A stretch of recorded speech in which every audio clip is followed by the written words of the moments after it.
Bharatiya Janata party के राष्ट्रीय उपाध्यक्ष श्री श्याम जाजू जी से जुड़ी हुई प्राप्त हुई।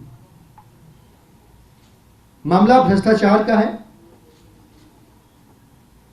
मामला भ्रष्टाचार का है, इसीलिए मैंने ये नहीं कहा कि चौंकाने वाली जानकारी है, क्योंकि भारतीय जनता पार्टी जहां है वहां भ्रष्टाचार है। आरोप है और यह आरोप दिलीप पांडे, सौरभ भारद्वाज या श्री संजय सिंह या आम आदमी पार्टी के नेताओं द्वारा नहीं लगाए गए हैं। यह आरोप आदेश गुप्ता जी पे श्याम जाजू जी के साथ मिलकर आय से अधिक अपने हिस्से में संपत्ति जोड़ने को लेकर है।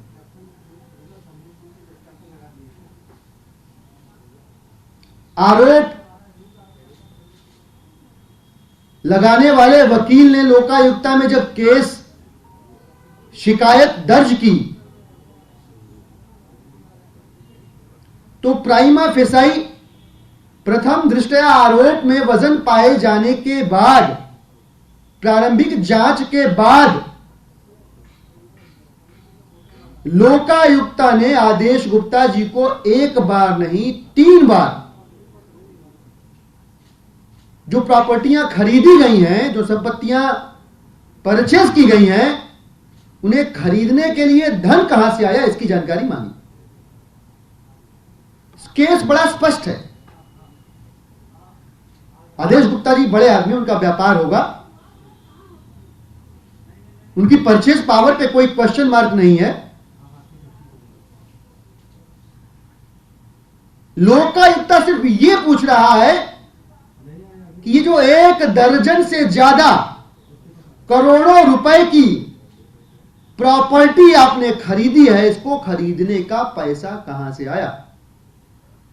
ध्यान दीजिएगा, प्रॉपर्टी खरीदना अब तो रेवेन्यू बढ़ा रहे सरकार का, कोई दिक्कत वाली बात नहीं, लेकिन मेरी आमदनी 98 है और मैं खर्चा रुपया कर रहा हूं, तो सवाल तो बनता है, प्रश्न तो जायज है। और बिल्कुल यही सवाल बगैर लाग लपेट के लोकायुक्ता ने 3 बार आदेश गुप्ता जी से पूछा। आम आदमी पार्टी की इसमें क्या रुचि है भाई? सिर्फ आम आदमी पार्टी की रुचि की बात नहीं है। आम आदमी पार्टी की चिंता दिल्ली के जो लाट साहब हैं, दिल्ली के जो राजा जी हैं विनय कुमार सक्सेना जी, उनका मौन है आम आदमी पार्टी की चिंता, दिल्ली वालों की चिंता। बेसिर पैर के निराधार आरोपों पर वक्त बेवक्त चिट्ठी लिखने वाले एलजी साहब जब 3 बार लोकायुक्ता सवाल पूछ रहा और आदेश गुप्ता मौन है, तो आपकी चुप्पी तो दिल्ली वालों को खलेगी एलजी साहब। आपकी चुप्पी पे भी फिर सवाल तो खड़े होंगे, आपसे भी फिर पूछा जाएगा और आपको बताना होगा कि इन आरोपों के लगने के बाद दिल्ली की कानून व्यवस्था की जिम्मेदारी अपने कंधों पर नाम मात्र को ही सही पर लेकर चलने वाले एलजी साहब ने क्या किया। एलजी साहब ने एंटी करप्शन ब्रांच को चिट्ठी लिखी क्या कि इस मामले की गंभीरता से गहराई से जांच करके सच सामने लाया जाए? क्या एलजी साहब ने सीबीआई को किसी भी किस्म की चिट्ठी लिखी क्या कि सीबीआई करोड़ों रुपए के इस तथाकथित भ्रष्टाचार के मामले में केस दर्ज करे, पी दर्ज करे और उसके बाद इसके पीछे का सच दिल्ली की जनता के सामने लाए? क्या ऐसा किया गया? जब बात आम आदमी पार्टी की हो तो सबूत, गवाह, प्रूफ, एविडेंस एक तरफ, इन सब की अनुपस्थिति में ऑफिस आवर्स के बियॉन्ड जाके एलजी साहब चिट्ठी लिखते हैं। आप समझिएगा, अपने कंफर्ट जोन से निकल के, अपनी लीगल बाइंडिंग का जो दायरा है उसके बाहर कूद के निकल के एलजी साहब खट से चिट्ठी लिख देते हैं। बहुत चिट्ठियां लिखी उन्होंने, लेकिन जब मसला आदेश गुप्ता जी का आया, श्याम जाजू जी का नाम सामने चमका, तो जैसे सांप सूंघ गया हो, कलेजे पे बिजली दौड़ गई हो। मैं उनकी नियत पे तो सवाल कर ही रहा हूं, मैं तो यह पूछ ही रहा हूं कि ऐसा कैसे हुआ कि आपको अपनी आय का स्रोत बताने में दिक्कत हो रही है 3 बार पूछे जाने के बाद। यह मेरा पहला सवाल है। दूसरा सवाल, ऐसा कैसे हुआ कि एक कंपनी है, और नाम भी क्या शानदार रखा भाई साहब, मजबूत सॉल्यूशन। आदेश गुप्ता जी और श्याम जाजू जी मिलकर दिल्ली में भाजपा को तो मजबूत नहीं कर पाए, लेकिन अपनी चल अचल संपत्ति की जो स्थिति है उसकी नींव जरूर मजबूत कर ली। भाजपा का तो बेड़ा गर्क किया इन लोगों ने, लेकिन अपना कल्याण कर लिया आपदा में अवसर की राह पर चलते हुए। तो ऐसा कैसे हुआ कि भारतीय जनता पार्टी का दफ्तर इस कंपनी का दफ्तर बन जाता है? भाई, ये कमर्शियल एक्टिविटी कैसे हो रही है? प्रदेश अध्यक्ष की जानकारी में, राष्ट्रीय उपाध्यक्ष की जानकारी में, अगर आधिकारिक दफ्तर एक कमर्शियल कंपनी का हेड ऑफिस बन रहा है, तो मेरा निवेदन चुनाव आयोग से भी है।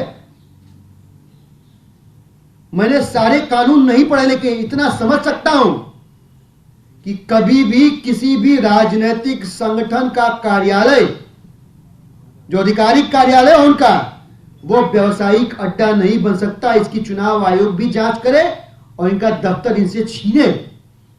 भारतीय जनता पार्टी का 11A अशोका रोड का दफ्तर, यह नहीं कहा जा सकता कि किसी को मालूम नहीं था, मालूम था। राष्ट्रीय उपाध्यक्ष को मालूम है, दिल्ली अध्यक्ष को मालूम है, एमसीए की वेबसाइट पे डेटा अवेलेबल है।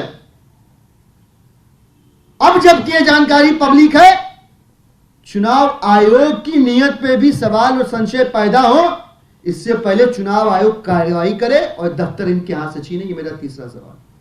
चौथा और आखिरी सवाल, 2014-15 से श्याम जाजू जी दिल्ली के इंचार्ज हैं, सब जानते हैं इंचार्ज हैं।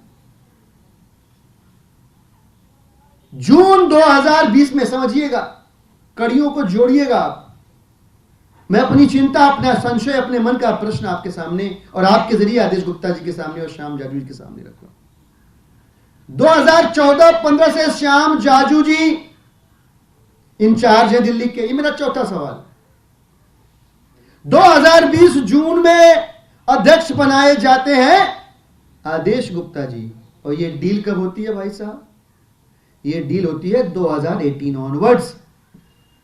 तो पहले बेटों में डील हुई क्या, उसके बाद बाप सामने आए और डील हुई, या सीधे सीधे बापों में डील हुई और बेटों को फ्रंट फेस बना के कंपनी में पार्टनर बना दिया गया?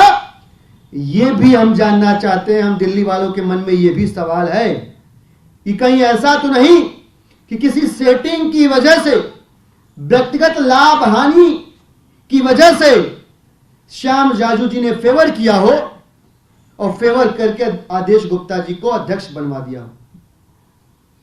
क्योंकि आदेश गुप्ता जी जिस पद पर थे, काउंसलर थे, मेयर बने, उनके पास वो सारे संसाधन, वो सारा तंत्र और वो सारी विधियां मौजूद थी कि किसी भी तरह का लाभ वो किसी को, खास तौर पे प्रॉपर्टी बिल्डिंग के मामले में पहुंचा सकते थे। तो बड़ा कुदरती सा सवाल यह भी पैदा होता है कि कोई डील हुई थी क्या? हुई थी तो क्या हुई थी? यह संशय, एक मासूम सा सवाल मन में आया। ये 4 सवाल ऐसे हैं जो दिल्ली वालों के सामने यक्ष प्रश्न बन के खड़े हैं। मुझे पूरी उम्मीद है कि भारतीय जनता पार्टी का शीर्ष नेतृत्व जब मैं शीर्ष नेतृत्व की बात कर रहा हूं तो मैं बात कर रहा हूं उनकी जो राष्ट्रीय स्तर पे उपाध्यक्ष के ऊपर है, क्योंकि मामला उपाध्यक्ष का है, और दिल्ली के अंदर अध्यक्ष के जो कृत्य हैं, जो कारनामे हैं, वो जिसके अंडर में आता हो भाजपा डिसाइड कर ले। इन लोगों को सामने आके, क्योंकि अब स्पष्टीकरण तो श्याम जाजू जी से नहीं चाहिए, आदेश गुप्ता जी से नहीं चाहिए, इनसे तो लोकायुक्ता मांग ही रहा है, वहां जाके दें। अब सवाल तो बीजेपी की टॉप लीडरशिप पे है कि वो सामने आके इन चारों सवालों का जवाब दें, अपने कार्यालय की भूमिका को स्पष्ट करें और दिल्ली की जनता के सामने अपनी रूप को स्पष्ट करें। दिल्ली एनसीआर की हर छोटी बड़ी खबर जानने के लिए सब्सक्राइब करें अपना पसंदीदा channel TV9 Delhi NCR. Facebook, Twitter और इंस्टाग्राम पर हमें सर्च करें @TV9 दिल्ली एनसीआर पर।